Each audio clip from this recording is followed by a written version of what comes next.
형택소사벌도 얘기해 주세요. 예, 시간이 되면은 최대한 이 거론을 하도록 하겠습니다. 자, 오늘 최다 기록도 깨졌다고 합니다. 정말 델타 변이 바이러스 때문에 고통스럽죠. 오후 9시까지 이미 1440명이 확진되었다고 합니다. 다른 나라 같은 경우는 이미 뭐 방역이다, 뭐 거리두기다 이런 걸 다 폐지하고 그냥 이 코로나 바이러스가 독감과 같이 관리를 하겠다 이런 나라도 생겼다고 해요. 뭐 일찌감치 포기한 듯하고 그런데 그래도 우리나라에서는 이 코로나 때문에 그래도 한 2,000명 정도가 사망을 했더라고요. 이런 것들로 봐서는 그래도 어느 정도는 방역수칙을 지키면서 하는 게 낫지 않겠나. 예, 이렇게 대규모 집회 같은 그런 무모한 행동은 정말 하면 안 된다. 이렇게 말씀을 드리고 싶어요. 예.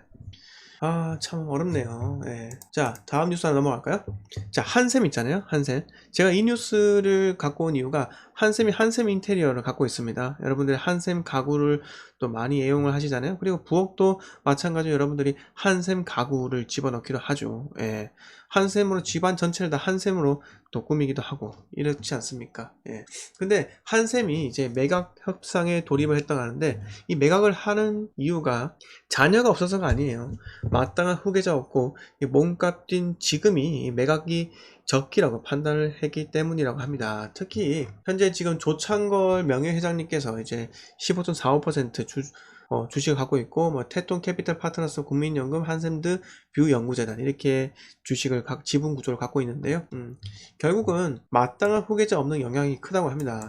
1남 3녀의 자녀들이 있지만은 장남은 2002년에 사망했고 세 자매도 모두 회사 경영에 참여하지 않고 있다고 해요.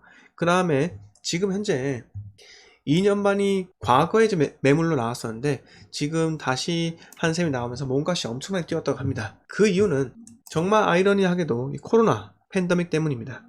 우리가 집안에 있는 시간이 점점 많아지면서 한두 뭔가 느끼기에는 그런 거 있잖아요. 이 집의 흠결이 자꾸 보이는 거예요. 네.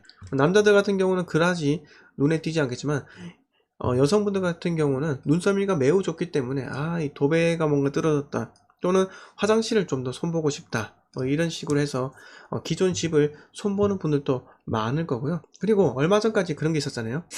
재건축 조합원 자격에 2년의 실거주 의무를 부여하다 보니까 이렇게 집주인들이 다른 데서 살다가 조합원 자격 행여나 잃어버릴까 상실할까봐 해서 미친듯이 세입자 내쫓고 들어가게 됩니다. 네, 그러면서 인테리어든 리모델링이든 그렇게 또 시장이 파이가 좀 더 커진다 이거죠.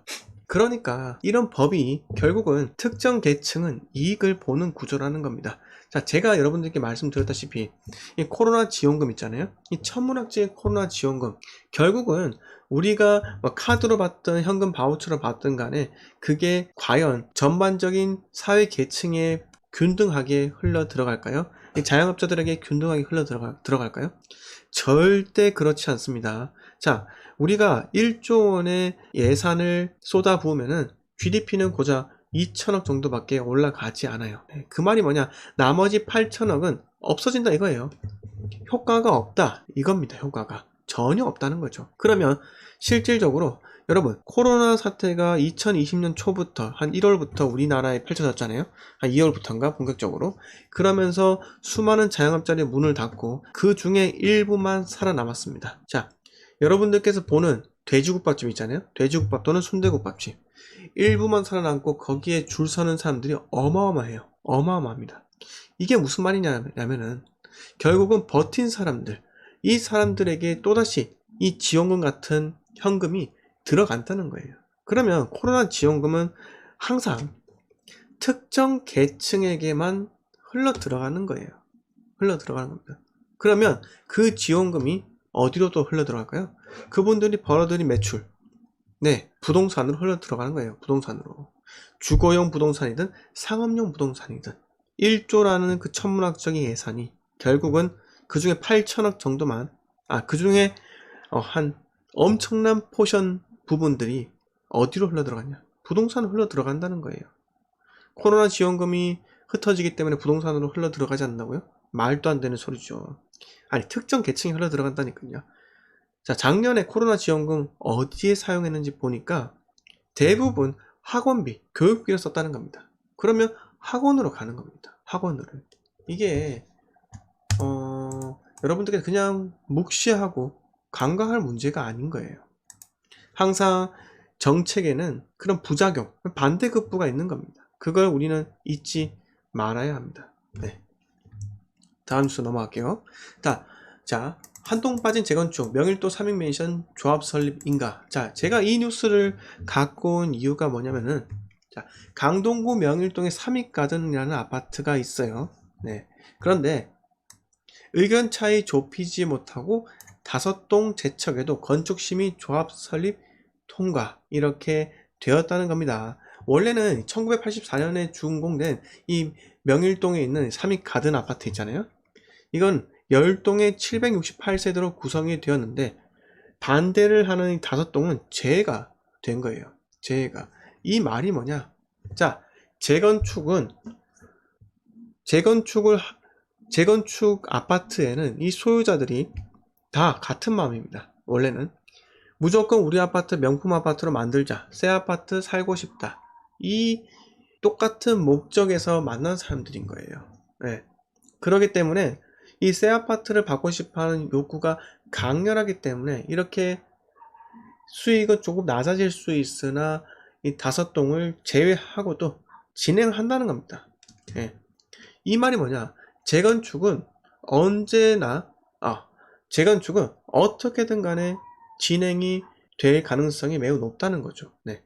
하지만 지역주택조합은요, 어중이 떠중이들이 모여가지고 그 일단의 토지를 매입을 하고 아파트를 올리자, 아주 싼 가격에, 시공사만 불러들이기 때문에 아주 싼 가격으로 지을 수 있다는 이런 엉뚱한 소리를 하기 때문에 지역주택조합은 10개 중 9.9개가 망하는 거예요.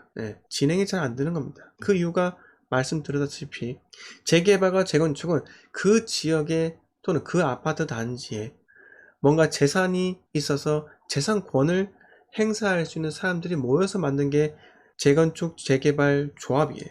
하지만 지역주택조합은 말 그대로 어중이 떠중이들이 모아서 십시일반 걷어서 부지 매입하고 시공사 끌어들여서 아파트 올린다. 아주 쉬워 보여도 현실적으로 인간들이 대타협을 보기에는 정말 어려운 구조라는 게 지역주택조합인 겁니다. 절대로 하지 마세요, 여러분. 아시겠습니까? 자, 킹신마님 반갑습니다. 모란님 반갑습니다. 박정환님 반갑습니다. 김현진님 반갑습니다.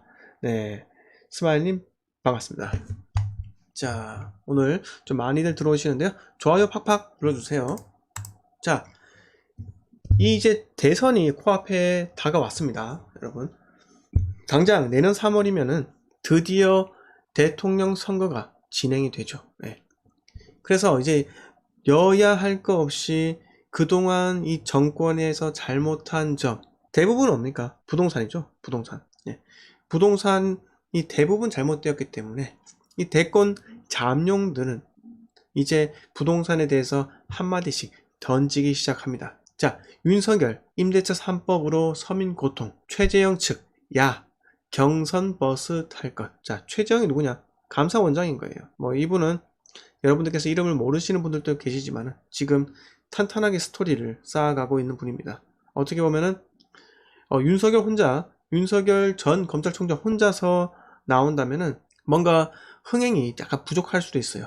과거에 반기문 총장이 나왔을 때 순식간에 몰락해가지고 사퇴를 하지 않았습니까? 네, 그거와 마찬가지로요. 네, 이렇게 한 명이 라이벌로 등장해서 경쟁 구도로 된다면은 흥행이 성공할 수 있다는 겁니다. 예, 어쨌든 간에 윤석열 전 총장은 서울 도봉구에 중개업소 찾았다고 합니다. 자, 도봉구를 왜 갔을까요? 강남이 아니고. 노도강 중에 이 도봉구는 집값이 상당히 많이 올랐어요. 엄청나게 올랐습니다. 자, 임대차 3법 이후 1년간 아파트 값이 41% 급등하며 전국 상승률 1위를 기록한 곳이 바로 도봉구라고 합니다. 잘 선택했죠. 네. 자, 부동산 3법 때문에 전세가가 1억 이상 뛰고 거기에 따라 집값 역시 1억 가량 뛰고, 네. 윤석열 전 검찰총장께서 하신 말씀입니다. 자, 그리고 이렇게 지금 말한 이유가 뭐냐면은 결국 서민들의 고통이 너무 크다.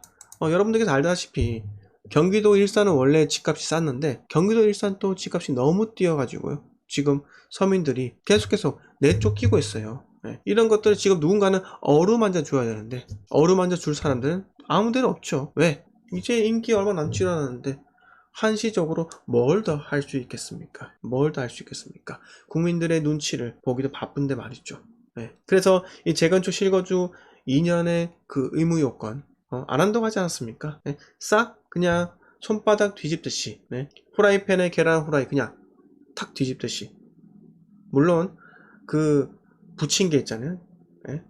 부추 부침개는 좀 뒤집기가 좀 어려워요. 약간 고난이도 스킬이 좀 필요하고 맨 밑에 그 부침가루 그 반죽 있잖아요. 그걸 깔고 위에 그 부추를 얹거나 양파를 얹거나 이렇게 해야 되는데 그렇지 않고 다 섞은 다음에 예, 다 이렇게 반죽이랑 같이 부추랑 뭐 김치든 뭐든 다 섞은 다음에 이렇게 하면은 반죽 양에 따라서 뒤집다가 실패할 수 있는 겁니다. 예, 그만큼 순서에 따라서 이게 어렵다는 거예요. 똑같은 재료가 들어가지만 말이죠.